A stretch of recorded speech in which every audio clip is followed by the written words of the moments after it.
What's up guys, my name is Mike and this is a One Life play of The Long Dark where we rank, review, and judge a game based solely on how far I can get before dying. So Long Dark is an interesting sort of sandbox game. It's a Canadian vacation simulator developed by the Canadian government in order to really appeal to the world and encourage tourism to the Great Canadian Wilderness, which is all of Canada. They have very few cities in Canada. Most of it is vast wilderness.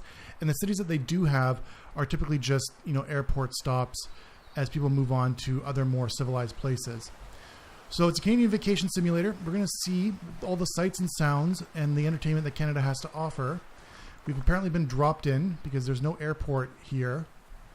So I don't know if we've crash landed or just parachuted in. Chose the female character. Go girls, girl power. So tab brings up our stats. It's negative 30 right now. It feels like negative 30. That's good, I guess. And our inventory is consisting of a bunch of bullshit. We've got some painkillers. That's good, I suppose. Bandages. So, worst case scenario, if this vacation is boring, we'll just get hopped up on opiates. Already I see something red in the distance. Maybe that's a barn of some sort.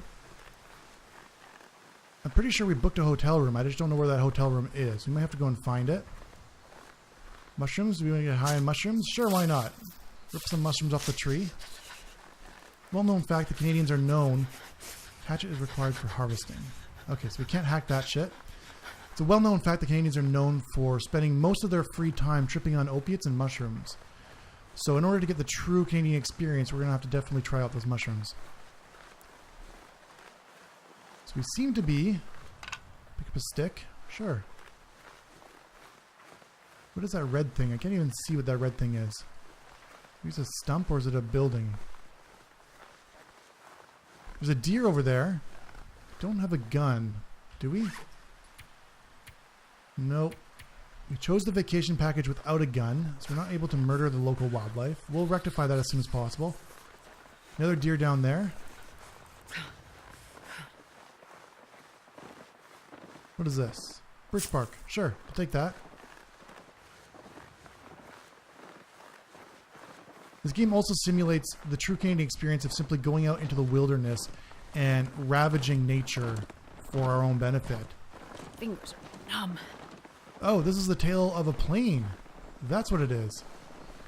So I guess our plane crashed on the way here, also simulating the #1 death of Canadians. As Canadians try to flee Canada to a more civilized place, the plane crash rate is horrendous. Mostly because Canadians have only ever seen... Oh, there's the wing over there. Canadians have only ever seen planes in movies and TV shows, so not really sure how it's supposed to work. And they end up building them mostly out of tin cans, wood, bark, and so on. Not the most aerodynamic materials on Earth. Don't tell them that, because if they figure it out, then they're gonna be all over the fucking place, and we want to avoid that. Crate. Nope. Container. Requires a hacksaw to hack the lock off. Okay. Nope. Don't wanna... Can't open the crate. We're just... These are all locked. Okay, apparently nothing we can do with that now. We'll have to go find a hacksaw. Most Canadians should be equipped with hacksaws. They do use them for everything from cooking to wood crafting to disciplining their children and so forth. Ooh, there's something under here. What is this? It is firewood. Okay, we'll find some firewood. We might need that. It's negative 29 and we're already freezing to death. So again, just experiencing the true nature and beauty of what Canada has to offer. Wandering in the wilderness, inching our way towards death and hypothermia. It's an average Canadian Sunday. The ambiance in this game is great. I really love the art style. Really simplistic and stripped down to really reflect, I suppose, the inner soul of an average Canadian. Stripped down, barren, stark, empty, short on music and graphics. Really captures that true, the Great North experience, that true Great North experience. So suppose the first order of business, we need to find some place to sleep. Yeah, we'll steal these red berries. You know, if you guys are ever in the woods, this is a good tip. If you guys are ever in the woods and you're hungry, it is a known fact that in nature, all small red berries are actually good for you. So just go hog wild. Eat that shit and be full. It's like nature's energy bars. Okay, there's a horrible ravine here, which we could very easily slip and fall to our death. I'm going to very carefully cross this wood, this Canadian bridge. True story, the land of, or the province of Newfoundland, which is spelled Newfoundland, went so long without being discovered because Canadians aren't able to build bridges. So they had to wait hundreds of years for a tree to fall down over the ravine that separates Newfoundland and Quebec. And only then were they able to traverse that space and then add the province to their collection. Again, the world didn't notice or care because all of Canada looks exactly like this. It's frozen wasteland with bunnies running around. Bunnies! Can we kill you? Holding down shift is sprint. Do you have a stamina bar? Ooh, catch you, catch you, catch you, catch you. No. Apparently we can't catch bunnies. Okay. If we can find some sort of weapon, we might be able to hit them with it, like a rock. There's probably not going to be too many rocks around. Rocks are the currency in Canada. So they're probably mostly locked up in vaults and banks around the country. More red berries there. I think we have our fill of red berries. We don't need any more. We are now 86% frozen. That's good to know. Surely we must be able to find a cave or a structure of some sort. Nothing down there. Left or right? Left or right? We'll go right.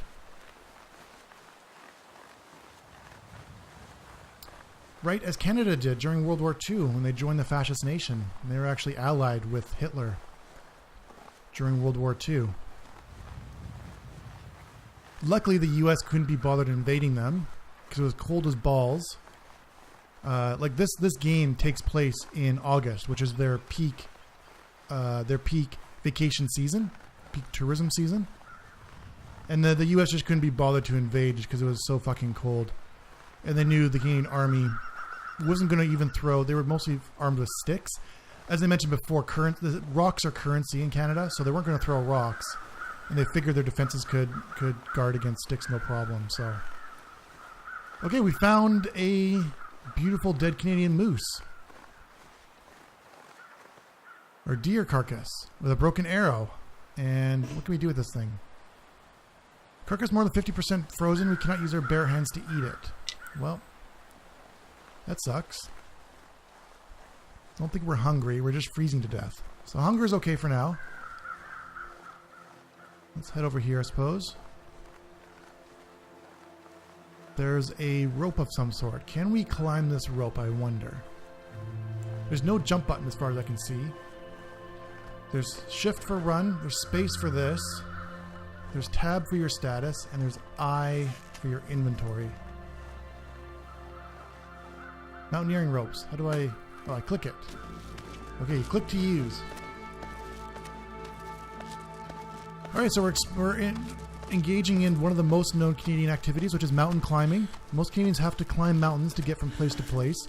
They are not capable of building roads or vehicles to traverse those roads. Instead, simply choosing to go up and down mountains via ropes. Okay, so we use most of our stamina to do that. I don't know if that was a good idea or not. Breathing hard, good workout. This is going to be an active vacation, none of those all-inclusive beach vacations. Still no signs of, well, what the rest of the civilized world would consider to be civilization. What we're seeing right now is a Canadian example of civilization. For example, this tree may be where somebody sleeps normally. These rocks will be chipped off to use as currency. More Canadian citizens up here. Glorious moose. Meese. Deer clearing. Okay, I guess they're deer. Which are not native to Canada. They were accidentally introduced to take care of the wolf problem. They figured that in order to quell the wolf numbers, as opposed to hunting or introducing a predator that would prey on wolves, which is really nothing because wolves are an alpha predator, they would simply just introduce enough deer into the population that the wolves would eat their fill and grow sleepy, in which case they could simply pick them up and move them elsewhere. The plan didn't work. Not surprisingly, the wolves grew out of control and caused a bit of a Canadian apocalypse somewhere in the 70s.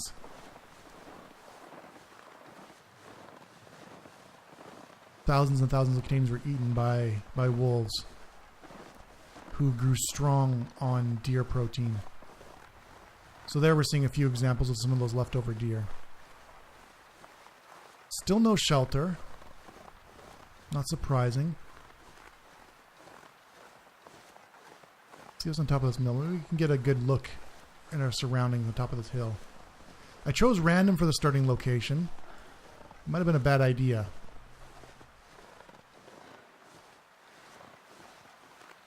Okay, there's just absolute desolation in all directions. No signs. Oh, what's this over here, actually? What is this over here? I see something sticking out of the ground. Might be just more trees. It looks like a lump. Maybe it's a giant lump of dino shit. Well, it's the only sort of landmark that I can see in all directions, so we might as well just head towards that. Let's try sprinting. Seems like a good idea. Get our workout on while we're doing it. Maybe we can find some branches to deadlift. Do some hill sprints. No, this is just a fallen tree, so that was a waste, but no, we'll go this direction anyway.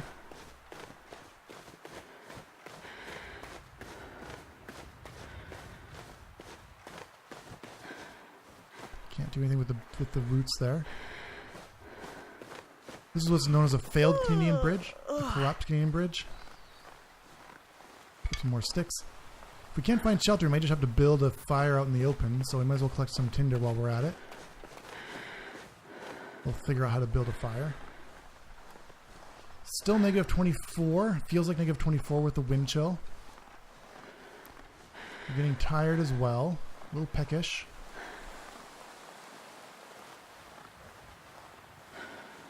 It's maybe a real short vacation depending on how this goes.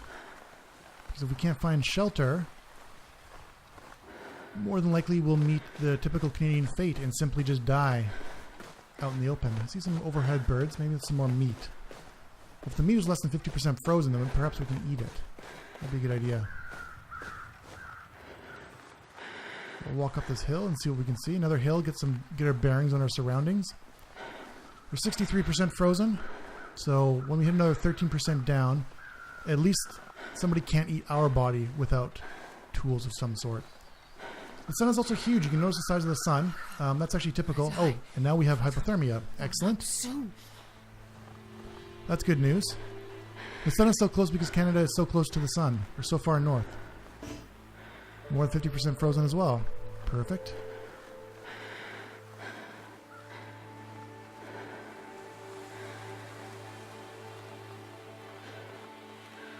Hypothermia is known as the Canuck tingles in Canada. It's a very, very common affliction. Oh, what the fuck? I broke an ankle and a wrist trying to climb a hill. That's good to know. There's absolutely nothing in any possible direction. We just broke a bunch of bones trying to climb up this hill. And we're 57% frozen. So this is going really well. This is going really well. A great example of what it's like to truly experience the Great Canadian North.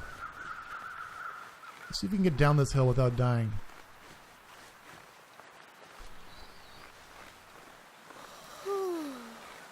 And we're also tired, which may be the worst of all of our afflictions.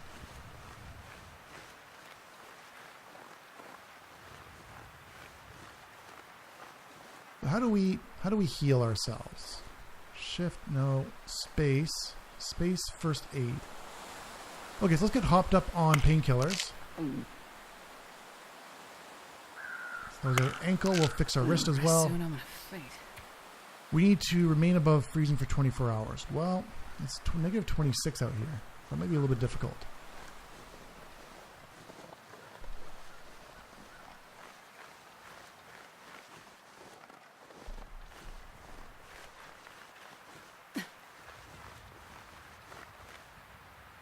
Okay, still no signs of anything that we can use or perhaps survive in.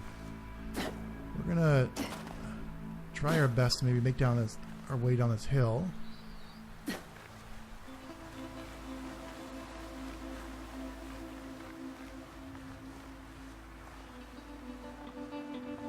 After the Canadian government's done developing this game, this is one of those Kickstarter things, which means, for those that don't know, Kickstarter is a system wherein you can scam nerds and idiots out of money to build a game that you never intend on finishing.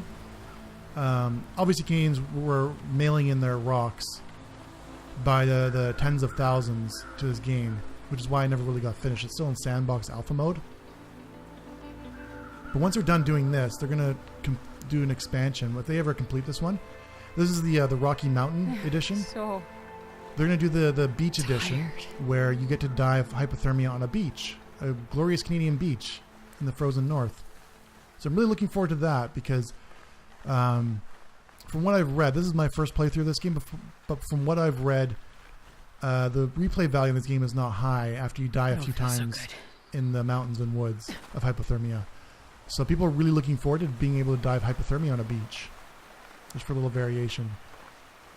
So we're 37%. We're almost close to death. Let's see if we can make our way down this mountain without breaking anything. We did use all our painkillers, which was maybe not wise. We should have maybe saved some to commit suicide with. Also, the national Canadian pastime is suicide, getting hopped up on opioids and mushrooms and dying.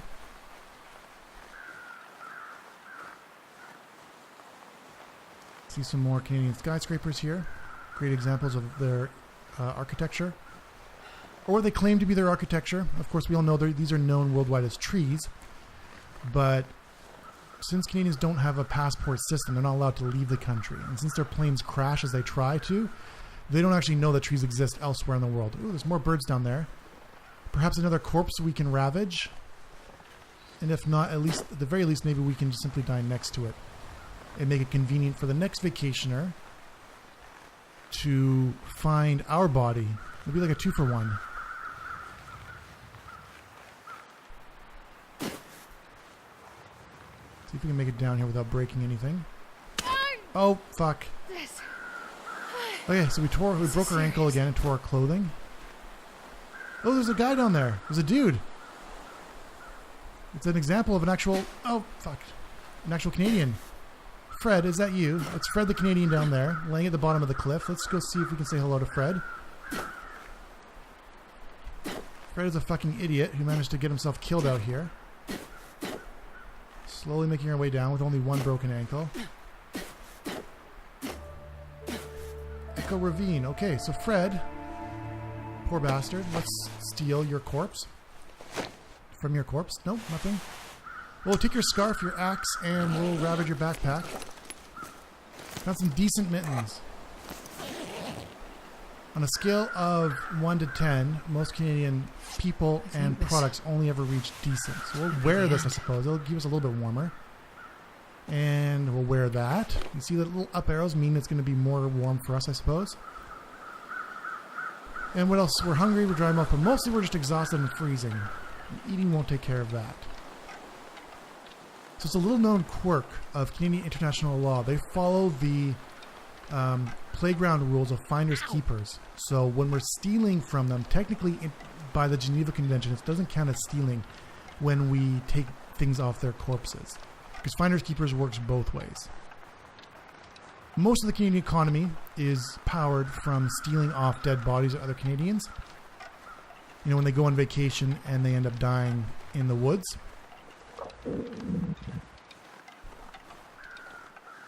So we only have 10% of our condition left. We're almost dead. I suppose we should at least try. Our vision's starting to get blurry, it seems like. I suppose we can at least try to start a fire while we still have some energy left. So let's hold down space. Campcraft, fire. More in me. Let's see. Birch bark, cedar firewood. 70% chance of success. Better than 0.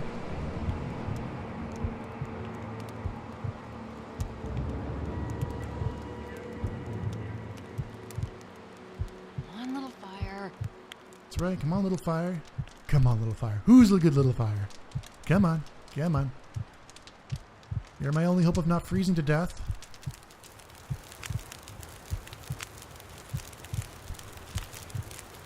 There we go. We did it. Okay, we built a fire. Amazing. So let's add fuel to the fire. And we've got no food. Our dude's like moving around now. I guess we're dizzy. What do we need? We're just exhausted and numb. But we might as well, I don't know. Let's eat something. We'll eat some dog food. This is a Canadian delicacy. We're gonna open it with a hatchet, eat some dog food. Smells bad, but eating is probably better than starving, probably. That is the average Canadian, that's actually part of the Canadian national anthem, is eating dog food is better than starving to death, probably. Now, we only got an hour on this fire, so maybe we should we chop up some wood for it. It'd be nice if we could get the fire going at least for a few hours to warm up. Can we chop this wood? Nope. Okay. There's nothing really within easy range here.